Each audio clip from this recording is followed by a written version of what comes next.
So let's go back and focus on the book primarily, because I could talk about that negative force cycle for forever. So where did the concept for be different come from? And so the byline is how Navy SEALs and entrepreneurs bend, break, or ignore the rules to get results. So I've had a couple e-commerce companies myself, and I have a lot of friends in the entrepreneur community still. And so a lot of this I think would speak to me. So I'd love to hear where the impetus was to write this book. Sure. So the first book I wrote is about leadership in crisis and developing teams in crisis, and how mostly dealing with scaling, not meteorites hitting the company or anything. Right. Although that'd be a good book too.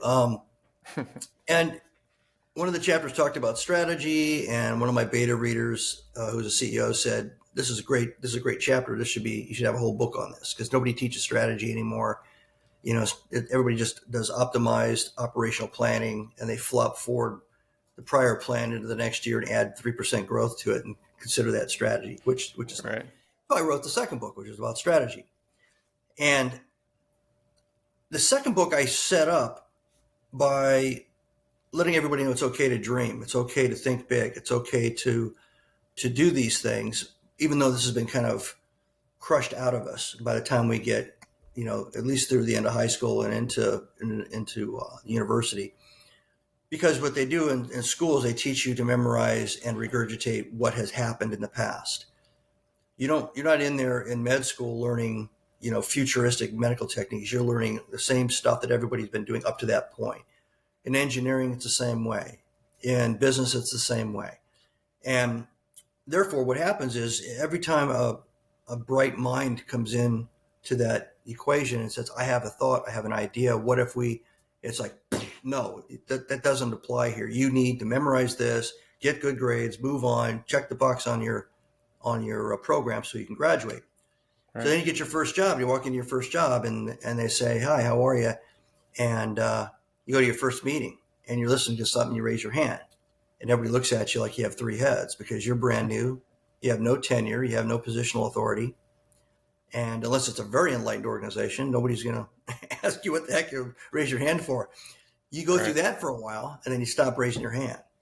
So as I went and explored that, at the same time I was on the board of Best Robotics. And Best Robotics is a national competition. It's been around for 31 years. It's held in 29 different locations in the United States. 2 Texas Instrument engineers created it. And it's for kids from 6th grade to 12th grade.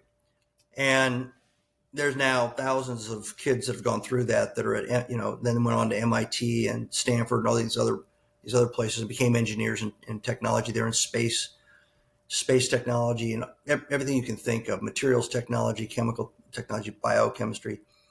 And what that program does is it creates a competition, but you have to also create a company around the competition. So the robot becomes the catalyst for all these other things they have to build. They have to build websites, and they have to build a business plan. They have to brief a marketing plan, and they get scored on all those other elements in the competition, along with the performance of their device. Everybody comes up with their own device. Adults aren't allowed to teach or train them.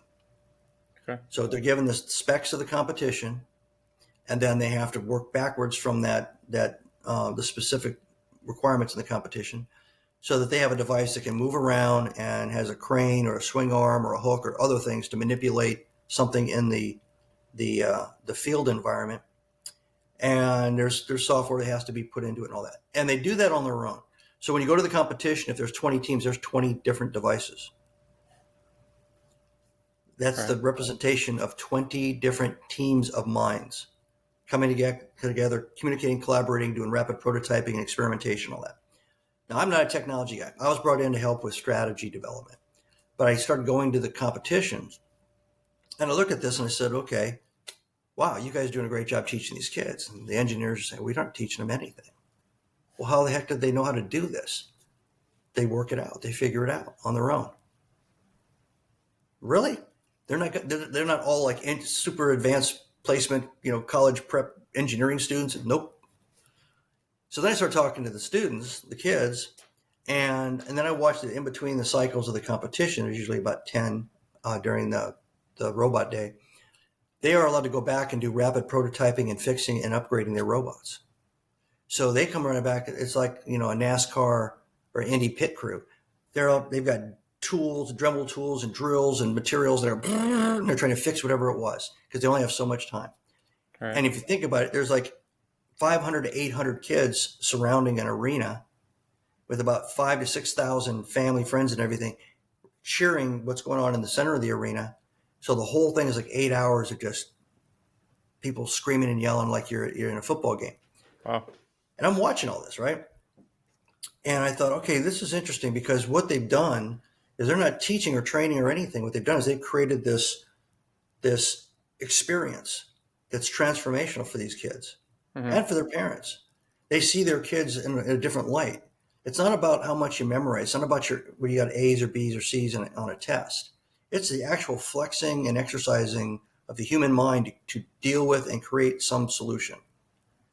And it metamorphically changes the way these kids think.